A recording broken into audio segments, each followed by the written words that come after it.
UP उपचुनाव के नतीजों से पहले अखिलेश यादव ने किसको दी बड़ी चेतावनी। यूपी उपचुनाव के नतीजों से पहले अखिलेश यादव का बड़ा बयान इस वक्त सुर्खियों में बना हुआ है। आपको बता दें कि कल उत्तर प्रदेश की 9 विधानसभा सीटों पर हुए उपचुनाव के नतीजे सामने आएंगे। ये नतीजे 2027 के विधानसभा चुनाव पर भी असर डाल सकते हैं। वहीं उपचुनाव के नतीजों से पहले अखिलेश यादव का बड़ा बयान आपको बता देते हैं। दरअसल अखिलेश यादव जयपुर पहुंचे थे। वहीं उन्होंने बड़ा बयान देते हुए कहा कि उत्तर प्रदेश में हर स्तर पर भ्रष्टाचार फैला हुआ है। योगी सरकार इस पर लगाम लगाने में पूरी तरह से विफल साबित हो रही है। अखिलेश यादव ने कहा कि लोकतंत्र को सबसे खराब स्तर पर भाजपा ने पहुंचा दिया है। भाजपा को पता था कि वो उपचुनाव हार रहे हैं, इसलिए पूरी सरकार वोट लूटने में लगी हुई थी। कमिश्नर दूसरे प्रदेश से इसलिए लाए गए कि उत्तर प्रदेश में लूट मचाई जाए। उत्तर प्रदेश में तैनात कुछ अधिकारी राजस्थान के हैं जो यहां से कमाई कर लूट का पैसा राजस्थान में निवेश कर रहे हैं। ऐसे अधिकारियों के बारे में सबको पता है और समय आने पर सबका हिसाब होगा। तो अखिलेश यादव ने बड़ी चेतावनी दी है। अखिलेश यादव ने कहा कि समय आने पर सबका हिसाब होगा। वहीं उपचुनाव को लेकर अखिलेश यादव ने कहा कि उत्तर प्रदेश का चुनाव आप सब ने देखा, ऐसा चुनाव किसी ने नहीं देखा होगा जैसा चुनाव हुआ। बीजेपी की घबराहट यह है कि वो 9 की 9 सीटें हार रही है। उसी का परिणाम है कि उन्होंने वोट को लूटा, दबाव बनाया और प्रशासन को लगा दिया। सबसे ज्यादा अधर्मी अगर कोई है तो वो बीजेपी है। अखिलेश ने कहा कि भाजपा धर्म के रास्ते पर नहीं चलती है, धर्म का रास्ता न्याय का रास्ता है। बीजेपी ने वोट की लूट की है। ये लोग हर चुनाव में कुछ न कुछ लूट तंत्र अपनाते हैं। सरकार अग्निवीर व्यवस्था खत्म नहीं कर पाई। देश और प्रदेश में बेरोजगारी बड़े पैमाने पर है, महंगाई बड़े पैमाने पर है। जनता इन मुद्दों को लेकर भाजपा को सत्ता से बेदखल करने का मन बना चुकी है। वहीं अखिलेश यादव ने और भी कई बड़े बयान दिए हैं। क्या कुछ कहा है वो भी आप सुनिए। हर चुनाव में कुछ न कुछ लूट तंत्र अपनाते हैं। कोई कल्पना कर सकता है क्या पुलिस प्रशासन सरकार जिसकी जिम्मेदारी ये होती है कि वोट ज्यादा पड़े। और आप सब जानते होंगे जब कभी चुनाव होता है इलेक्शन कमीशन ये कोशिश करता है कि ज्यादा से ज्यादा वोट निकले, ज्यादा से ज्यादा लोग वोट डाल करके जाएं।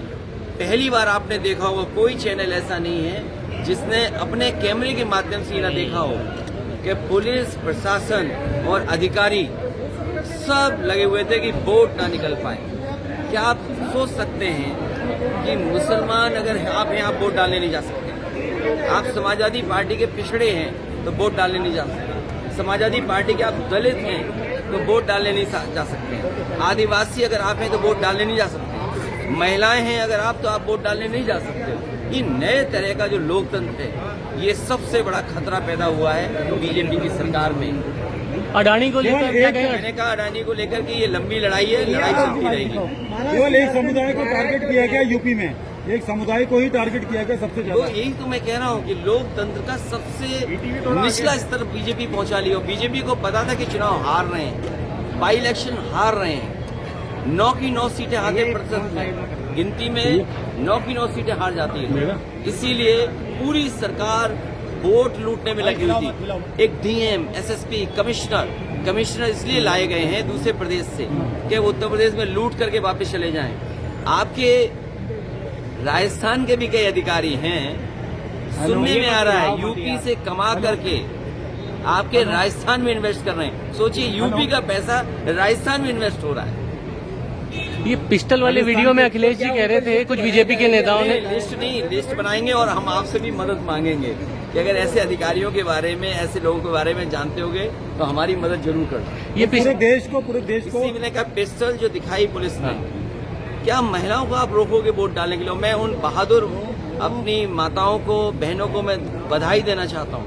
उन्होंने वो साहस दिखाया, वो रिवॉल्वर, वो गोली, और इंस्पेक्टर से नहीं डरे। वो इंस्पेक्टर ऐसा है जो अभी कुछ दिन पहले रिश्वत ली थी उसने, और रिश्वत में 1 लाख रुपए वापस करे गए थे। 1 लाख रुपए वापस हुए रिश्वत में। अभी सुनने में आए कुछ पुलिस वाले राजस्थान में पकड़े गए थे, यूपी पुलिस वाले।